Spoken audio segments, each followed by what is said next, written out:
Hello, আসসালামু আলাইকুম। কেমন আছেন সবাই? আই হোপ সবাই অনেক বেশি ভালো আছে। আগের ভিডিওতে কিন্তু শিলবনিয়া ঝর্ণা যেতে যেয়ে আপনারা দেখেছেন ভুল করে পাহাড়ে উঠে চলে গিয়েছিলাম। এবার কিন্তু ভুল করিনি। এবার রাস্তা চিনে সবার সাথে একসাথে আমরা শিলবনিয়া ঝর্ণার দিকে রওনা হলাম। ১ম এ ভেবেছিলাম যে পাথরের উপর হাঁটতে হয়তোবা খুব মজা লাগবে। এইজন্য স্যান্ডেল খুলে হাতে নিয়ে বেশ হাঁটা শুরু করলাম ঝিরিপথ ধরে। এখানে অল্প, অল্প করে পানি আসতেছিল পানির মধ্যে থেকে। পরে দেখলাম যে না আসলে এটা অনেক বেশি কষ্ট হয়ে যাচ্ছে, অনেক বেশি স্ট্রাগল হয়ে যাচ্ছে। পায়ে পাথর ফুটে যাচ্ছে, ছোট বড় সব টাইপের পাথর আছে।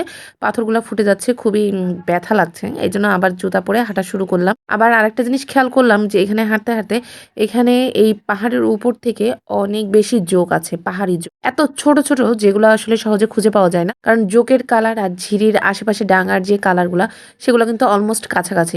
এইজন্য জোক খুঁজে পাওয়া যাচ্ছে না। বাট ওখানে যারা, যারা ছিল সবার পায়ে জোক লাগতেছিল। কিছু দূর যাচ্ছি আর নিজের পায়ে নিজেই চেক করতেছি। দেন কিছুক্ষণ পর আমাদের ট্যুর গাইডের ভাইয়া বলল যে আমরা যে পিছনে আছি তার সামনের জন্য পায়ে আমরা কিছুক্ষণ পর পর চেক করব যে জোক লাগছে কিনা।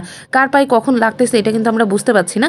বাট এইভাবে করে আমরা চেক করতেছিলাম। আমাদের সামনে যারাই ছিল এবং পিছনে যারা ছিল সবার পায়ে আমরা জোক লাগতে দেখছি। শুধুমাত্র আমাদের গ্রুপে যে আমরা ৪ জন মেয়ে ছিলাম, আমরা ৪ জন মেয়ে জোকের হাত থেকে বেঁচে গেছি। আনফরচুনেটলি কেন বুঝতে পারলাম না। বাট আমাদের পায়ে হচ্ছে লাগেনি জোক। ঝিরির যে পানিগুলো যাচ্ছিল ওর মধ্যে আমি কোনো জোক দেখতে পাইনি। বাট ডাঙার উপর থেকে প্রচুর আকারে জোক দেখা যাচ্ছে এবং মানে এক এক জায়গায় থোকা, থোকা করে অনেক, অনেক জোক দেখছি। তখন আমরা চিন্তা করলাম যে ঝিরির মধ্যে হয়তোবা জোক থাকবে না। তখন আমি অর্ণাকে বললাম যে অর্ণা আমি কিন্তু জোক লিটারালি প্রচন্ড ভয় পাই। পায়ে লাগলে কিন্তু আমি ছাড়াতে পারবো না। সো পানির মধ্যে থেকে হাঁটা শুরু করব। আমি জানি না আসলে পানির মধ্যে জোক থাকতে পারে কি পারে না। এটা আসলে ওই টাইমে এত বেশি সেন্স কাজ করে নাই। যেহেতু ডাঙায় জোক দেখছি আমার মনে হয়েছে ডাঙায় জোক থাকবে, পানির মধ্যে কোনো জোক থাকবে না। এই কারণে আমরা সবাই মিলে পানির মধ্যে থেকে হাঁটছি। আমরা ৪ জন খুব কম টাইমই উপর থেকে হাঁটছি। আমরা বেশিরভাগ টাইমই এই পানির মধ্যে থেকে হাঁটছি। এই কারণেই হয়তো আমাদের পায়ে জোক লাগেনি। আমি জানি না কেন বাট হইছে এরকম কিছু। আর এই জায়গাটা এত সরু, এই জায়গাটা আসলে একজনের পক্ষে ওঠা সম্ভব ছিল না। পানির মধ্যে থেকে হাঁটতে ভালো লাগতেছিল বাট জোকের কথা মনে হইলে খুবই ভয় লাগতেছিল। এই করতে, করতে আমরা কিন্তু অলরেডি আমাদের সেই শিলবনিয়া ঝর্ণায় চলে আসছি। আসার আগে ভাবছি যে আহামরি অনেক বেশি পানি পাবো বাট সেরকমটা পানি ছিল না যতটা আমি আশা করে এসেছিলাম।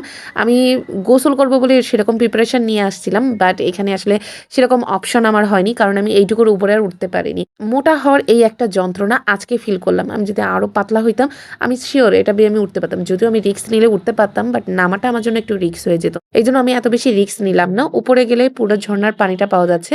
আর যদি বৃষ্টির টাইম হতো তাহলে পুরাপুরি ঝর্ণার ফিলটা পাওয়া যেত। বাট এখন বৃষ্টির টাইম না। বৃষ্টির টাইমে আই হোপ এখানে আরো বেশি জোক হতো। আমাদের সাথে একটা ভাইয়া ভাবি ছিল মাঝ রাস্তা পর্যন্ত আসার পর যখন তার ভাবির পায়ে জোক লাগলো তখন তারা আর আমাদের সাথে ঝর্ণা পর্যন্ত আসেনি। তারা কিন্তু ওখান থেকে উল্টা ব্যাক করছে। আমরাও কিন্তু তার কিছু দূর সামনে পর্যন্ত আসার পরে মানে হঠাৎ করে ডিসিশন নেওয়া হয়েছিল আমরা আর সামনে আগাবো না জোক দেখে। বাট তারপরেও চিন্তা করলাম যে এত দূর পর্যন্ত যখন আসছি ঝর্ণা না দেখে কিভাবে যাই করে আবার ঝর্ণা পর্যন্ত পুরোপুরি যাওয়া আমাদের। বর্ষাকালে ঝর্ণা অনেক সুন্দর লাগে, ঝিরিপথ দিয়ে হাঁটতেও অনেক মজা। বাট আমি আর কখনো ঝর্ণাতে আসবো না। এত জোক এত রিস্ক নিয়ে আসলে ট্যুর দেওয়া যায় না। যাই হোক সবকিছু মিলিয়ে এক্সপিরিয়েন্স গুড। আজকের মতো এখানেই আল্লাহ হাফেজ।